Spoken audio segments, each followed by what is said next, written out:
नमस्कार। YouTube channel जयकर्णी आदर्श senior secondary school Balesar में आपका स्वागत है। आज हम जो बात करेंगे कक्षा 12वीं का जो टॉपिक है हमारा राजनीति विज्ञान का, वो प्रकरण है हमारा मौलिक अधिकार।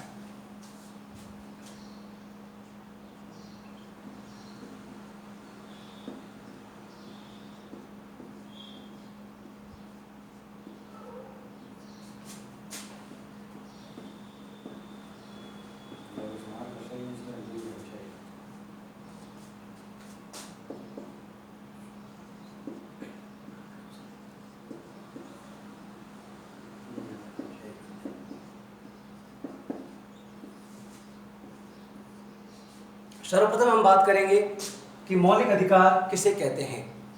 मौलिक अधिकार वो अधिकार हैं जो हमें जनता द्वारा प्रदत्त है, अर्थात उसका संरक्षण है वो संविधान के द्वारा किया जाता है। उसमें वो अधिकार व्यक्तियों को प्राप्त होते हैं जिनके तहत संविधान उसका संरक्षण करता है, जैसे आध्यात्मिक, नैतिक, सांस्कृतिक, इन्हीं जो ये नाम दिए हुए हैं, इन्हीं से ही व्यक्ति का होता है सर्वांगीण विकास। इन्हें हम मौलिक अधिकार के नाम से जाना जाता है। अब दूसरे पॉइंट में अपन बात करेंगे कि सर्वप्रथम जिस समय हमारा संविधान का गठन हुआ था, 26 जनवरी 1950 को संविधान लागू हुआ, उसके बाद में जो मौलिक अधिकार थे वो मौलिक अधिकारों की संख्या कितनी थी। उससे पहले अगर अपन बात करें तो हमारा जो भारतीय संविधान है, ये भारतीय संविधान जो हमारा संविधान है वो संविधान के कौन से भाग में है। तो मौलिक अधिकार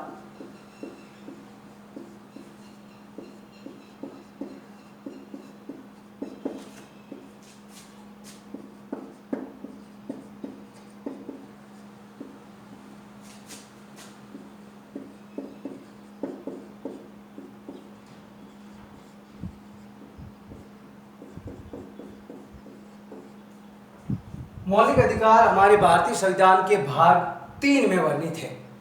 फिर उसमें अनुच्छेद कहां से कहां तक है।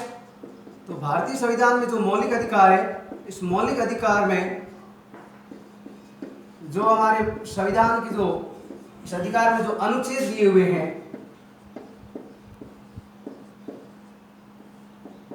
उन अनुच्छेद की संख्या है 12 से 35 तक। मौलिक अधिकार इसमें अनुच्छेद दिया हुआ है 12 से 35 तक। फिर उसके बाद में मूल संविधान में 7 मौलिक अधिकार थे।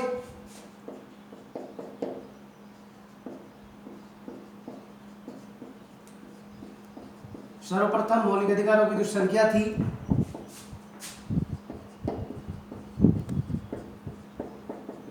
वो 7 थी। फिर उसके बाद में जो वर्तमान में है वो मौलिक अधिकारों की संख्या जो वर्तमान में है वो 6 है। उसमें से कौन सा मौलिक अधिकार हटाया गया। तो जो मौलिक अधिकार जो हटाया गया वो मौलिक अधिकार था हमारा संपत्ति का अधिकार। संपत्ति का अधिकार हटाया गया। इसमें अनुच्छेद था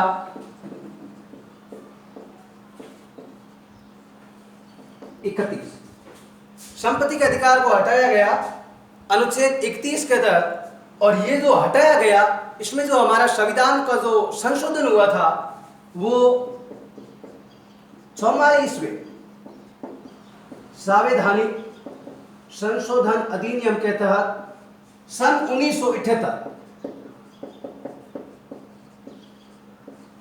1978 में संपत्ति के अधिकार को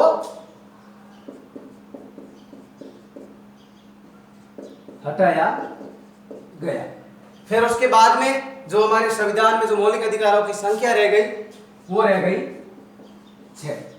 संपत्ति के अधिकार को हटाया गया 1978 में संविधान का जो संशोधन था 44वें संवैधानिक संशोधन अधिनियम के तहत। फिर उसके बाद में हमारे जो मौलिक अधिकारों में जो संख्या रह गई वो रह गई 6। फिर उसके बाद में जो हमारे मौलिक अधिकार हैं, भारतीय संविधान में विभिन्न प्रकार के जो स्रोत हैं उनको कहीं न कहीं से लिया गया है। जैसे आयरलैंड से हमारे नीति निर्देशक लिए गए हैं। संविधान में जो संशोधन की जो हमारी जो प्रक्रिया है, जो संसद करती है, ये दक्षिणी अफ्रीका से। इसी प्रकार का जो हमारा जो मौलिक अधिकार है इसको भी यूएसए से अपनाया गया है, संयुक्त राज्य अमेरिका।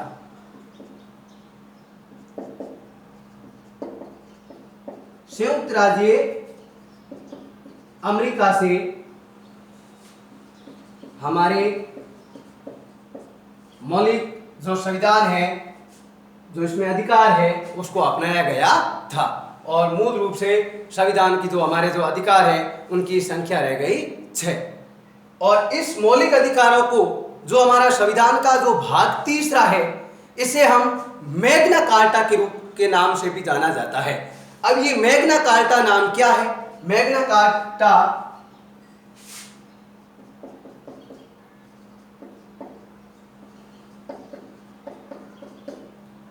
मैग्ना कार्टा जो ये बात अपन कर रहे हैं, ये कर रहे हैं 13वीं शताब्दी की। ये बात है सन 1215। उस समय बात है ब्रिटेन की। ब्रिटेन के उस समय राजा थे जॉन द्वितीय। उस समय मौलिक अधिकार का जो वहां पे जो ब्रिटेन के जो लोग थे, जो किसान थे, उनको जो मजदूरी के लिए जो विभिन्न प्रकार के जो व्यवसाय और जो रोजगार प्रदान किया गया था, उसे ही मैग्ना कार्टा के रूप में जाना जाता है। फिर उसके बाद में और मांग हुई 1789 में फ्रांसीसी क्रांति, जिसमें 3 नारे थे, स्वतंत्रता, समानता एवं बंधुत्व। हमारे फिर उसके बाद में हमारे भारतीय संविधान में भी इस प्रकार के और हुए। जो हमारे बाल गंगाधर तिलक, उन्होंने 1895 में स्वराज्यवाद जो मौलिक अधिकार है उनकी भी उन्होंने घोषणा की गई। और आखिरकार हमारे संविधान में मौलिक अधिकारों को अपनाया गया। और कुल मिला के मौलिक अधिकारों की संख्या थी जो वर्तमान में पीछे रह गई, वो रह गई 6। अब अपन पढ़ेंगे कि हमारे भारतीय संविधान में जो मौलिक अधिकार है, वो मौलिक अधिकार 6 कौन कौन से है, और उसमें अनुच्छेद पढ़ेंगे। प्रत्येक में अनुच्छेद कितना क्या है और उन अनुच्छेदों के बारे में अपन पढ़ेंगे।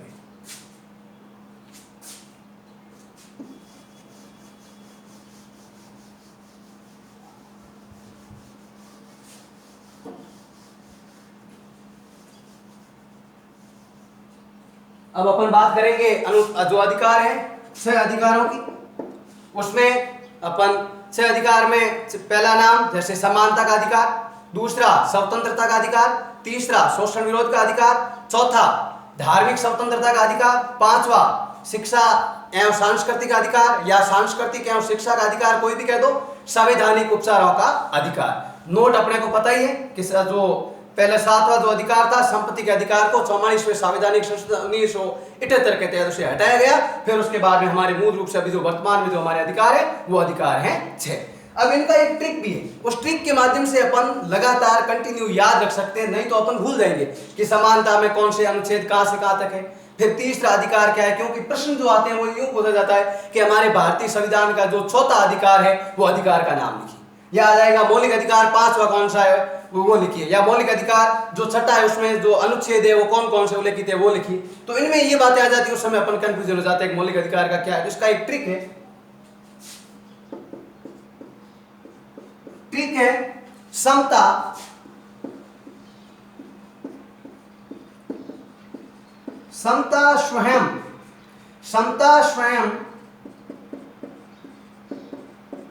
शोषण के विरोध, समता स्वयं शोषण के विरोध,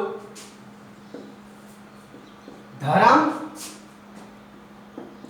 एवं शिक्षा,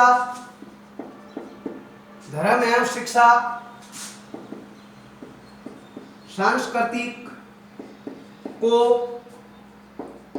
संवैधानिक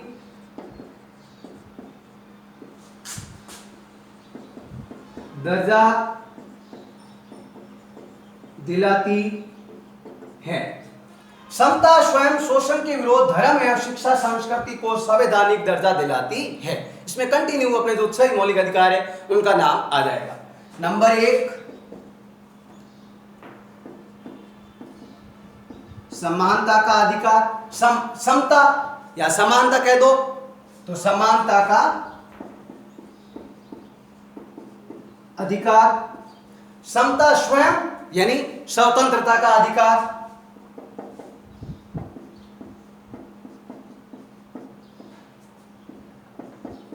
स्वतंत्रता का अधिकार। तीसरा नाम से स्पष्ट हो रहा है शोषण के विरोध, नाम अपने आप आ रहा है संविधान का अधिकार का।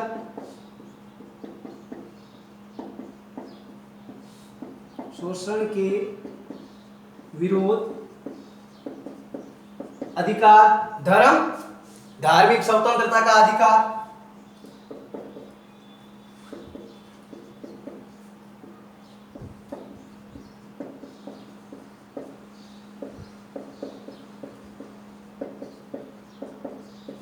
शिक्षा सांस्कृतिक, कोई भी नाम लिख दो अपने आप ही, पांचवा नाम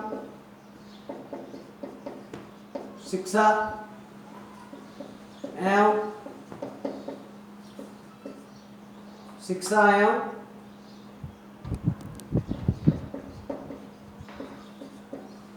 सांस्कृतिक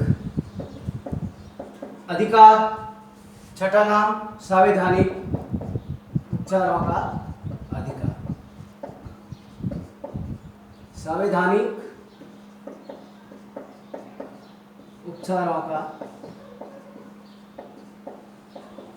अधिकार। एक बार अपन और ट्रिक की ओर ध्यान देंगे। समता स्वयं शोषण के विरोध, धर्म एवं शिक्षा संस्कृति को संवैधानिक दर्जा दिलाती है। समता यानी समानता का अधिकार, स्वयं स्वतंत्रता का अधिकार, शोषण के विरोध अधिकार, चौथा धर्म धार्मिक स्वतंत्रता का अधिकार, पांचवा शिक्षा संस्कृति का अधिकार और छठा संवैधानिक उपचारों का अधिकार।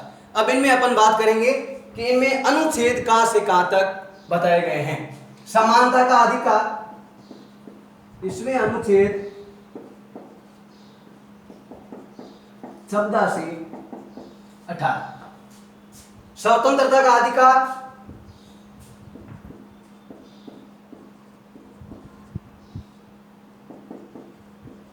उन्नीस से 22।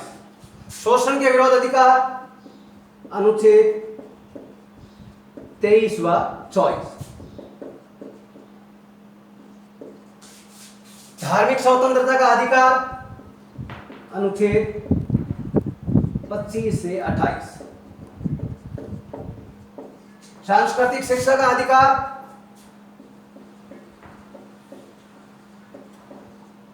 अनुच्छेद 29-30। संवैधानिक उपचारों का अधिकार, अनुच्छेद 32। तो इसमें अलग अलग, अब इसका एक और भी आगे ट्रिक बना सकते हैं अपन। समता का अधिकार 5 अनुच्छेद, स्वतंत्रता का 4, फिर उसके बाद में 2, उसके बाद में 4, उसके बाद में 14 से 18 5, 19 से 22 4, 23 24 2, धार्मिक ये, फिर उसके बाद में 2 और इसमें 4।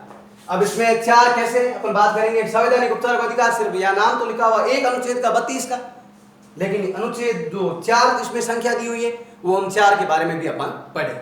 तो इसमें जो पहला नाम लिया समानता का अधिकार, अनुच्छेद 14 से 18, स्वतंत्रता का अधिकार, अनुच्छेद 19 से 22, शोषण के विरुद्ध अधिकार, अनुच्छेद 23-24, धार्मिक स्वतंत्रता का अधिकार, अनुच्छेद 25 से 28, शिक्षा एवं सांस्कृतिक अधिकार, अनुच्छेद 29 से 30, संवैधानिक उपचारों का अधिकार, अनुच्छेद 32। अब अपन बात करेंगे, अपने बात की थी कि भारतीय संविधान में जो हमारे जो अनुच्छेद बताए गए वो उसका जो उल्लेख किया गया वो 12 से 35 तक किया गया है, लेकिन अपने यहाँ 12 नाम लिखा नहीं, 13 नाम लिखा नहीं, 33 लिखे नहीं, 34 लिखे नहीं और 35 लिखे नहीं, और उसमें एक भी गायब है जो 31। अब अपन सारी ये बात करेंगे। अनुच्छेद जो हमारा 12 है ये मौलिक अधिकार में जो हमारा राज्य है उन राज्य की परिभाषा के बारे में उल्लेखित है। एक जो भी कोई भी राज्य है उन राज्य की जो परिभाषा के बारे में बताया जाता है वो अनुच्छेद है हमारा 12।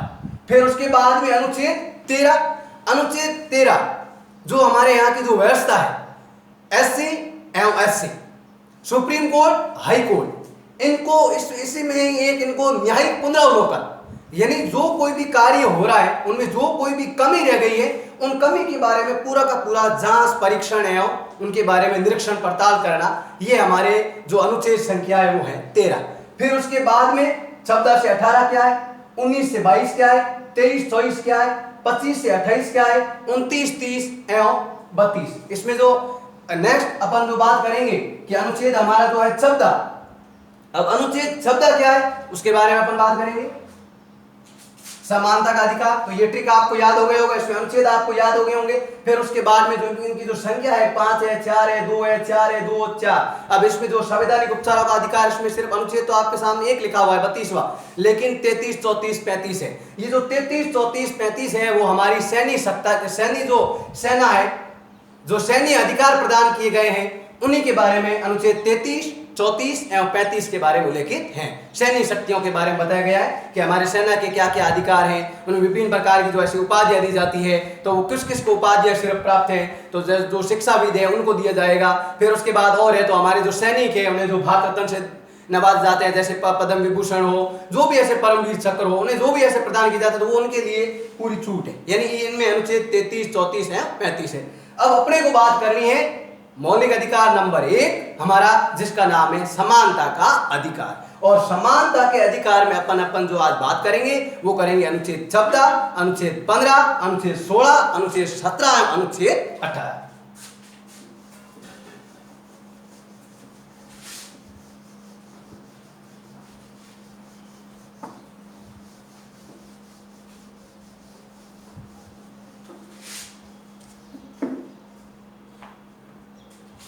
अधिकार नंबर 1 समानता का अधिकार या समता का अधिकार। अनुच्छेद हम पहले ही पढ़ चुके हैं, इसमें 14 से लेकर 18। अब अपने को बात करनी है हमारा संविधान का जो अनुच्छेद 14 क्या कह रहा है, उसमें 15 में क्या है, 16 में क्या है, 17 में क्या है, 18 में क्या है। तो सर्वप्रथम अनुच्छेद 14, अनुच्छेद 15, अनुच्छेद 16, अनुच्छेद 17 एवं अनुच्छेद 18। जो अनुच्छेद 14 है ये हमारा कह रहा है विधि के समक्ष समानता।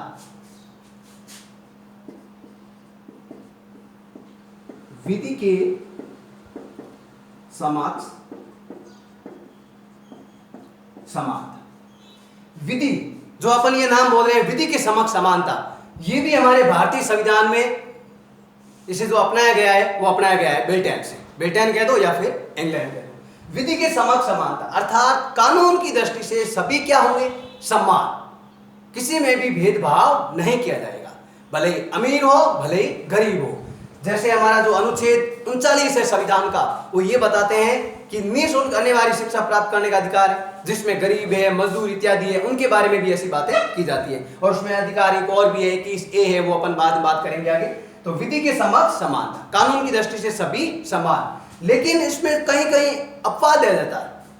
विधि के समक्ष अपन समानता कहते हैं, लेकिन कई कई बार जो है उसमें थोड़ा बहुत अंतर हो जाता है। जैसे एक कोई भी हो, अपने तो कोई कार्य होता है या भले उसमें प्रतियोगिता हो, उसमें जो पेपर होता है, जो अपन पेपर का जो समय होता है उसमें विधि के समक्ष अपन समानता बोलते हैं, मतलब सभी के लिए समान। अब उसमें अगर कोई विकलांग है तो विकलांग को भी वही समय मिले, 3.25 घंटे, और बाकी वाले को भी बराबर मिले, तो ये बात एक सही नहीं है, तो उनके लिए अलग रहेगा। तो उनमें अलग बात बताई गई है, विधियों के समान संरक्षण। विधियों के समान संरक्षण, और इसे भी कहां से अपनाया गया है, संयुक्त राज्य अमेरिका से। यानी उनमें अलग अलग प्रावधान किया गया है, यानी सभी है उसमें समानता भी बताई गई है, और साथ में जिनमें विशेष रियायतें जो छूट मिलनी चाहिए वो छूट भी उनमें दी जाती है। ये हमारे भारतीय संविधान का जो अनुच्छेद 14 है वो है विधि के समक्ष समानता, अर्थात कानून की दृष्टि से सभी क्या है, समान है। अब बात करेंगे अपन अनुच्छेद 15। अनुच्छेद 15 हमारा ये है, धर्म, मूलवंश, लिंग, जाति एवं जन्म स्थान। अनुच्छेद 15 धर्म, मूलवंश, लिंग, जाति, जन्म स्थान के आधार पर किसी में भी क्या नहीं करना, भेदभाव, सबको क्या मानना, सम्मान। ये हमारा अनुच्छेद कौन सा है, 15।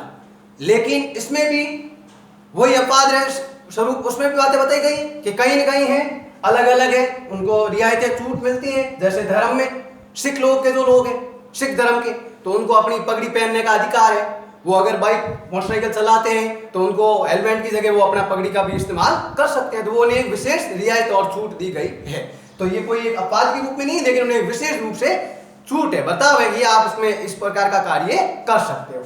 अब अनुच्छेद 16 है, लोक नियोजन में अवसरों की समानता। लोक नियोजन में अवसरों की समानता। लोक नियोजन में अवसरों की समानता अनुच्छेद 16, यानी जो भी सरकारी नौकरी होती है उनमें सभी को समान हक है कि वो अपनी नौकरी प्राप्त कर सकते हैं। लेकिन इसमें भी कई बातें बताई गई है, जैसे 16 में भी बातें बताई गई है। अनुच्छेद 16(4) में क्या बताई गई है? अनुसूचित जाति, अनुसूचित जनजाति, ओबीसी यानी पिछड़ा वर्ग, इनमें आरक्षण की व्यवस्था प्रावधान है, तो वो उन्हें एक विशेष संविधान के तहत उन्हें छूट दी गई है। तो ये नहीं है कि उनको अधिकार के बारे में अलग नहीं, सबको समान दृष्टि से रखा गया है। तो ये अनुच्छेद हो जाएगा हमारा लोक नियोजन में अवसरों की समानता। अब अपन बात करेंगे अगला अधिकार जो हमारा है अनुच्छेद 17। अनुच्छेद 17 है वो है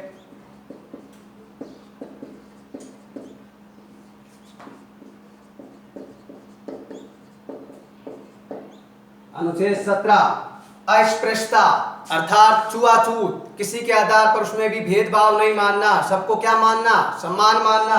और ये जो प्रतियोगी परीक्षाएं होती है उसमें ज्यादातर अनुच्छेद यही उठा के पूछते हैं कि हमारे भारतीय संविधान का जो मौलिक अधिकार अनुच्छेद 17 में क्या है, तो उसमें जैसे आ जाएगा लोक नियोजन में अवसरों की समानता, धर्म मूल वंश वाला ये दे देंगे, विधि के समक्ष समानता दे देंगे, तो उसमें अपने को ये नाम याद रखना है छुआछूत, अनुच्छेद 17। अब फिर उसके बाद अपन अगली बात करेंगे 18 अनुच्छेद उपाधियों का अंत,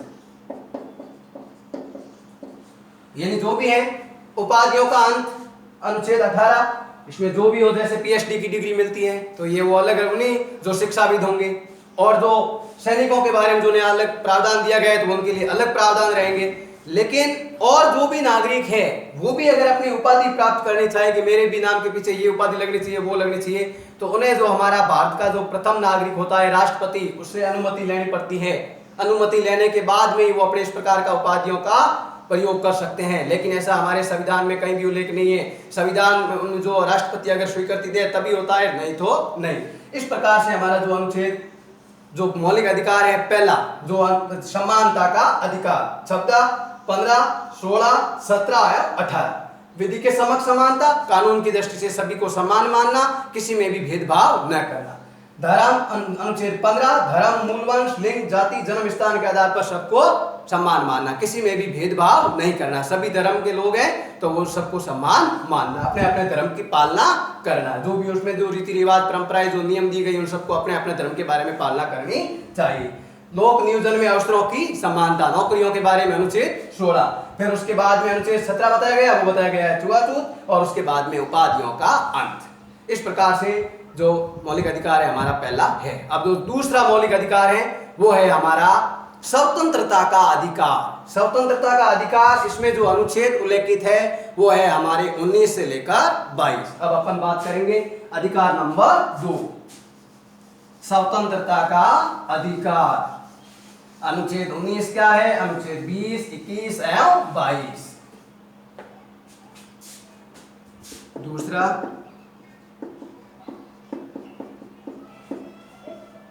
स्वतंत्रता का अधिकार, अनुच्छेद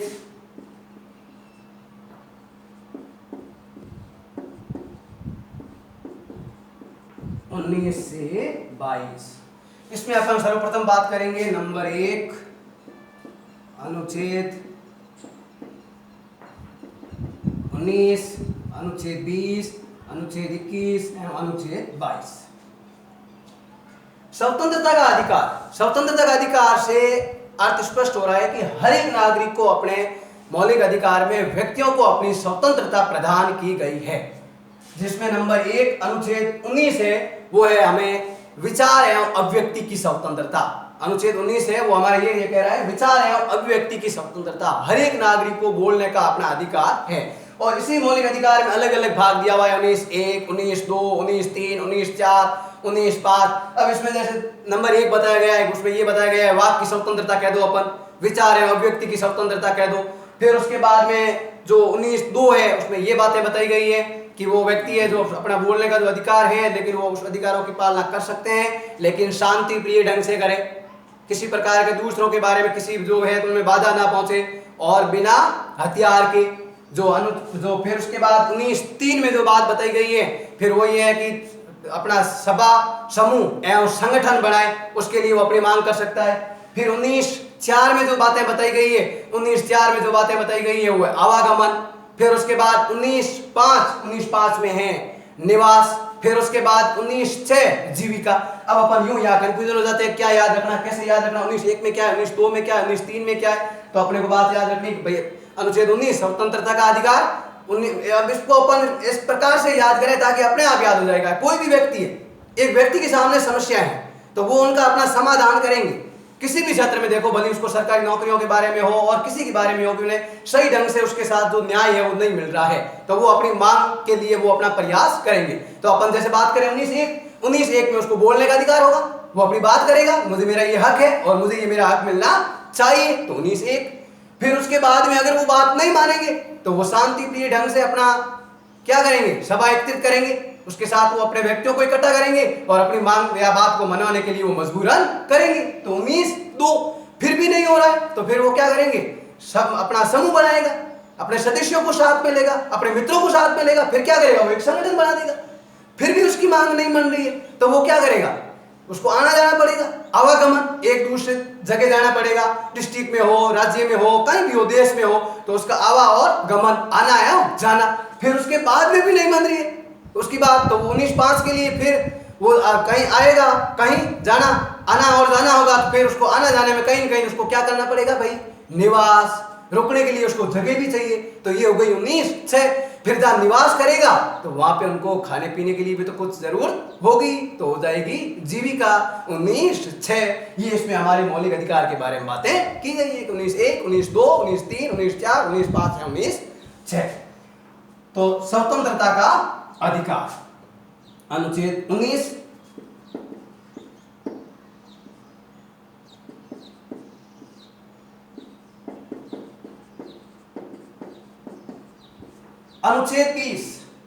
अनुच्छेद 20 है, ये है अपराध के दोष सिद्ध संरक्षण।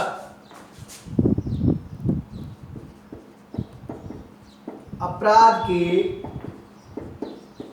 दोष सिद्ध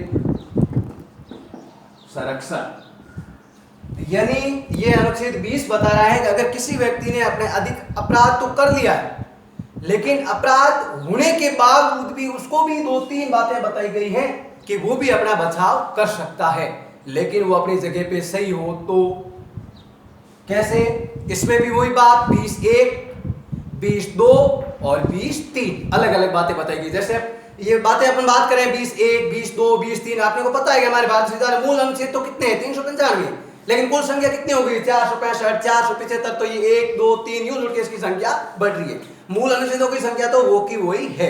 अब अपन बात करेंगे 20.1 में क्या है, अपराध के दोष सिद्ध संरक्षण के बारे में। अपराध के दोष सिद्ध संरक्षण के बारे में अनुच्छेद जो 20.1 है, 20.1 ये बता रहा है कि उस व्यक्ति ने जिस समय अपराध किया है, उस अपराध करने के बाद में, जैसे माना कि उस व्यक्ति ने अपराध किया है 2015 में, उस समय प्रावधान है कि कोई भी कार्य किया जा रहा है तो उसके भी वो इसने कार्य किया, जैसे फौजदारी मामला मान लो, अपन दीवानी मामले, चोरी हो, डकैती हो, मारपीट हो, तो इसमें जो बातें बताई गई है कि 2015 में वो प्रावधान था कि ये वो व्यक्ति मारपीट करेगा किसी के साथ तो उसको माना कि 3 महीने की सजा होगी या 2 महीने की सजा होगी या 6 महीने की होगी, जो भी हो। लेकिन अगर उसी मुकदमे की सुनवाई माना कि 2017 में हो रही है तो उसको यूं नहीं है कि 2017 में नियम परिवर्तन हो गए, जहां 3 थी वहां 9 महीने कर दिए गए, सजा उन्हें 9 महीने की मिलेगी, लेकिन उस व्यक्ति को 9 महीने की सजा नहीं मिलेगी। इसके प्रावधान में उसको संरक्षण प्राप्त किया गया है कि बात उन्होंने अपराध कब किया था, 2015 में जब अपराध किया उस समय बात क्या बताई जा रही है कि कोई व्यक्ति फौजदारी मामला हो, दीवानी मामला, उसमें कितने महीने की उनको सजा होगी। लेकिन बाद में परिवर्तन हुआ, 2017 में हुआ, उन्होंने अपराध कब किया था, 2015, तो उसको उसी के आधार पर सजा मिलेगी। ये बात बताई जा रही है 20.1 में। अब 20.2 में उसे जो अपराध करने के बाद उसको क्या गिरफ्तारी होगी, वो अगली बात करेंगे अपन 22 में अनुच्छेद। लेकिन उसको एक और बात है कि अपराध करने के बाद उसको खुद के स्वयं के समक्ष उसको खुद को गवाही नहीं बनाया जाएगा कि हाँ आप यही कहोगे आपने ये अपराध किया ही है, उसके ऊपर इस प्रकार का कोई दबाव नहीं होगा। अगर ऐसे हो जाएगा तो मौलिक अधिकार का क्या हो जाएगा, हनन। तो उसको ये अधिकार प्राप्त है कि कि वो उसको खुद को कोई दबाव नहीं है कि आपको ये अपनी मजबूरन माना कि उसने गलती की नहीं है तो फिर उसके बाद के ऊपर दबाव बना के कहा जाए कि आपने खुद कहो कि हाँ मैंने ये गलती की है और उसके लिए मैं गुनाहगार हूं। ऐसा नहीं, ऐसा प्रावधान हमारा अनुच्छेद 20(2) ये नहीं कह रहा है, लेकिन उसमें सत्य और असत्य के आधार पर उसका निष्कर्ष निकाला जाएगा। फिर बात 20(3) में अपराध की दोष से संरक्षण अपन पढ़ रहे हैं, तो 20(3) में यह बात बताई जा रही है कि अगर एक व्यक्ति ने अपराध तो कर लिया, अब जो अपराध किया है उस अपराध एक किया है तो उसको यूं ही नहीं है कि उसी अपराध के लिए उसे 4-5 बार सजा दी जाएगी, 4 बार 5 बार क्या ठीक है। दूसरे किसी ने अपराध किया कि उसको पकड़ के लाओ, जेल उसको होगी 3 महीने की, 6 महीने की, 12 महीने की, नहीं।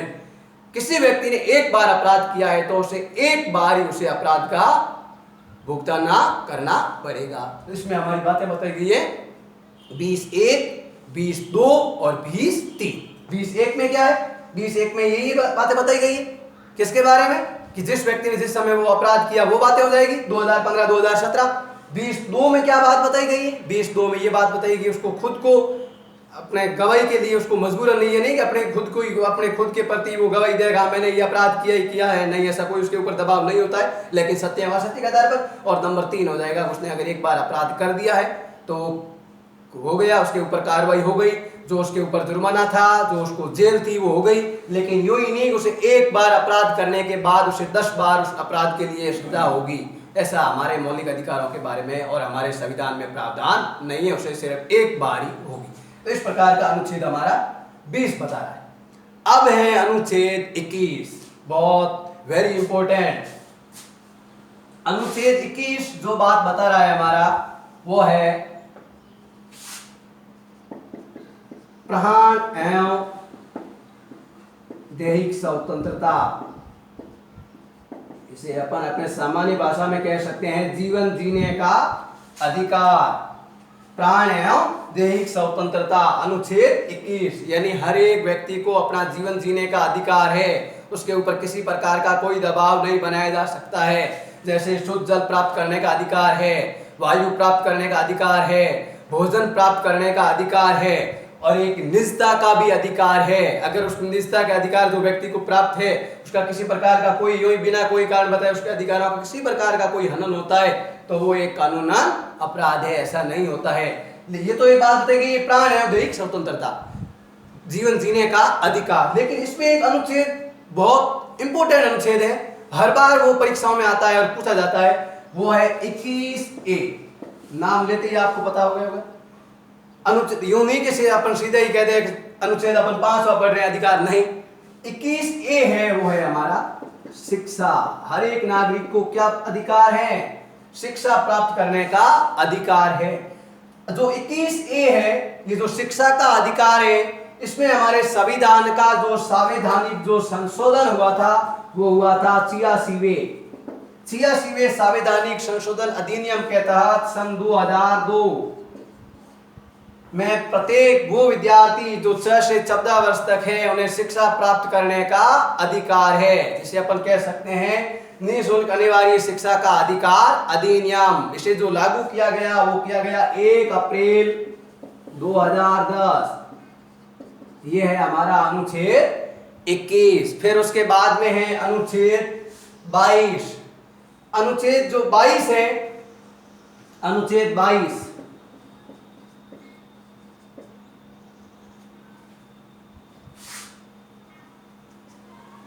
अनुच्छेद 22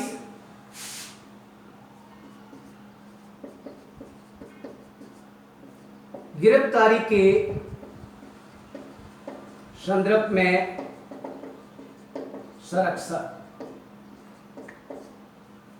यानी अधिकार 22 बता रहा है कि जो व्यक्ति है उसने अपराध कर दिया, अपराध करने के बाद व्यक्ति को क्या किया जाएगा? गिरफ्तार। कौन करेगी? पुलिस। लेकिन उस व्यक्ति को गिरफ्तार करने के बावजूद भी उसको भी 3 अधिकार बातें बताई गई है, वो सत्य है असत्य के आधार पर। जिसमें 22(1) में ये है कि उसको पूछने का अधिकार है कि मुझे जो गिरफ्तार आप कर रहे हो उसके पीछे कारण क्या है।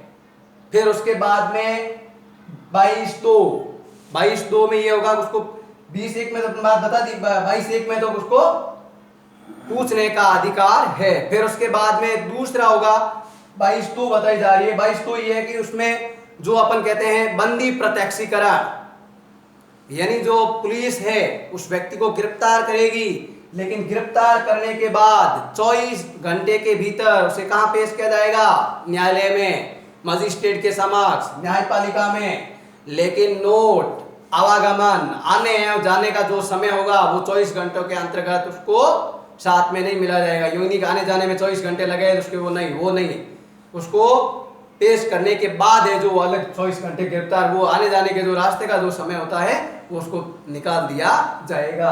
तो फिर उसके बाद में फिर नंबर 22(3) में ये बातें बताई गई है कि वो व्यक्ति है जिसको गिरफ्तार कर दिया गया है, गिरफ्तार करने के बाद उसे कहां पेश किया जाएगा? मजिस्ट्रेट है न्यायालय में। तो इस प्रकार में अलग अलग बातें बताई गई है। किसमें? बंदी प्रत्यक्षीकरण।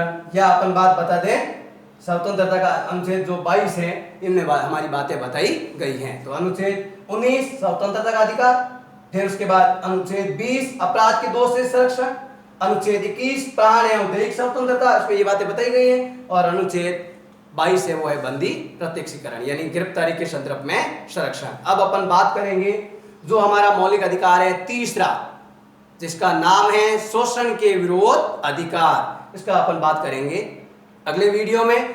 आप अधिक से अधिक जो ये हमारा जो चैनल है उस चैनल को आप सब्सक्राइब करें एवं वीडियो को आगे से आगे शेयर करें। धन्यवाद।